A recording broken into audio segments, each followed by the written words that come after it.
Let me take you on a quick journey back to the past for a second. It's the early 2000s, years before a little game called Dark Souls would forever change the landscape of the action and action RPG genre. It was a time mostly without stamina bars, a time when style, spectacle, and creative expression of combat ruled above all else, a time when games like God of War 1 and 2, Devil May Cry 1 and 3, and God Hand blazed the trail for others to follow. But if you ask me, there was one game that stood above all of them, a masterclass of action design that challenged and thrilled the teenage me with aggressive enemy AI, gorgeous visuals, and the most dazzling combat I had ever seen. That game was Ninja Gaiden, and later Ninja Gaiden Black. I made a whole feature on why I think Ninja Gaiden is the pinnacle of the action genre, so I won't spend too much time on that here, but the point of all this preamble is to say that my expectations coming into Ninja Gaiden 4 were massive, and yet, somehow, based on the 4 chapters of this preview build, it's living up to them. This is exactly what I've always wanted a modern Ninja Gaiden game to be.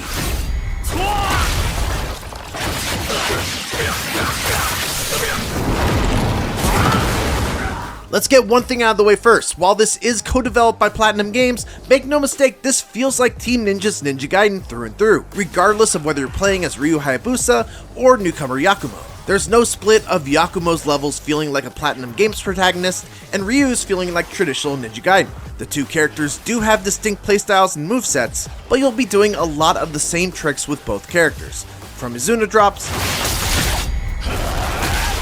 to guillotine throws, to quick charge ultimate attacks, etc.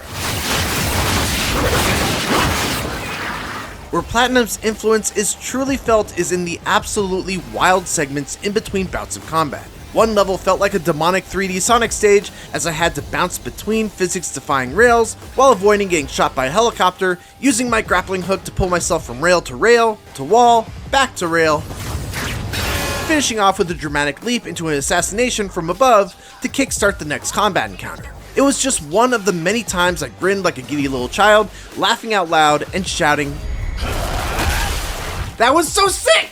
When it comes to the fundamentals of combat, Ninja Gaiden 4 feels like an even better version of Ninja Gaiden 2. You've got light attacks, heavy attacks, shurikens, and of course the signature flying swallow attack that allows you to quickly dash towards an enemy out of a jump and potentially slice their head off with just a single strike.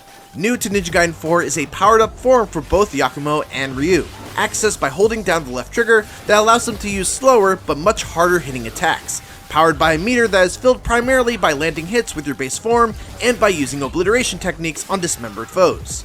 You'll need to use this form primarily to break through an enemy's guard once they start blocking your standard attacks, or to guard against one of the many especially powerful red glowing attacks that many larger enemies and bosses like to use. Yakumo's Blood Raven form allows him to use a giant blood sword that extends and allows for some really cool looking attacks that hit a wide area,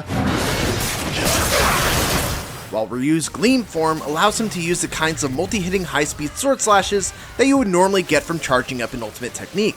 But it's the small touches and improvements that really made me fall in love with Ninja Gaiden 4's combat.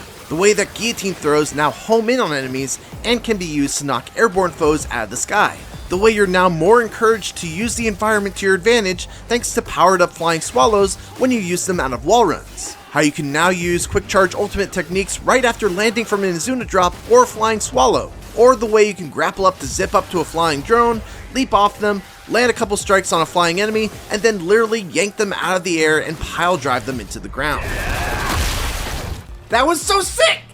This is exactly the kind of substantial, but ultimately iterative upgrade to the classic style of Ninja Gaiden's combat that I had hoped Ninja Gaiden 3 would be. Perhaps the thing I was most delighted about though, was that Ninja Gaiden 4's boss battles, or at least the 2 that I've played so far, are excellent. Outside of a handful of exceptions, bosses have never really been a particularly strong suit of the series, but right out of the gate, the first boss, a large samurai-clad enforcer, was a satisfying test of my skills, reflexes, and pattern recognition. It was an intense one-on-one fight against an enemy that was reactive to what I was doing. He would parry my attacks and follow up with a quick counterattack of his own. If I stood too far away, he would quickly close the distance and bring the aggression to me. He would sneak in unblockable attacks to simultaneously threaten and provide me with an opportunity to stun him by quickly hitting him with an attack out of Blood Raven stance. I was on the edge of my seat throughout the whole fight, and even when I died, I would catch myself smiling at how much fun I was having.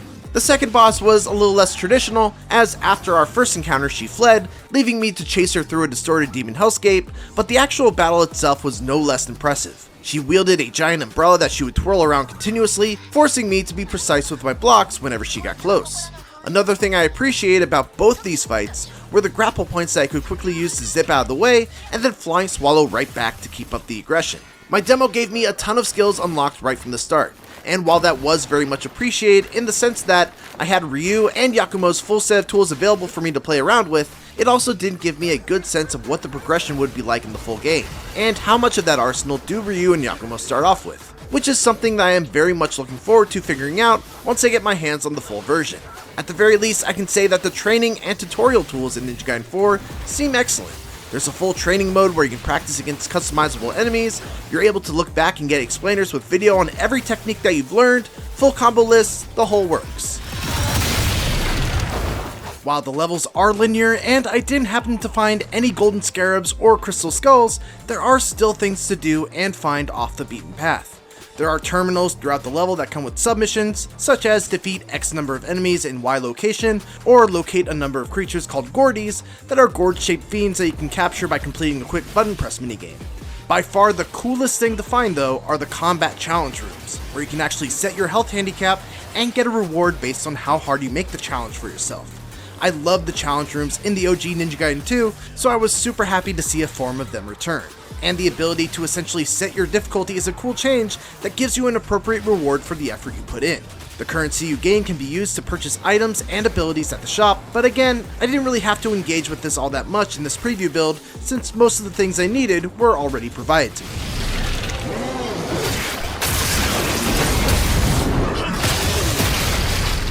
It's rare that you wait for a game for more than a decade and it finally comes and it seems to be everything you wanted and more. But so far, Ninja Gaiden 4 is shaping up to be that game. October 21st can't come fast enough. Do you have any questions about Ninja Gaiden 4? Let me know in the comments, as I'm planning to do a follow-up to go through as many of them as I can. Thanks for watching, and for everything else, keep it here on IGN.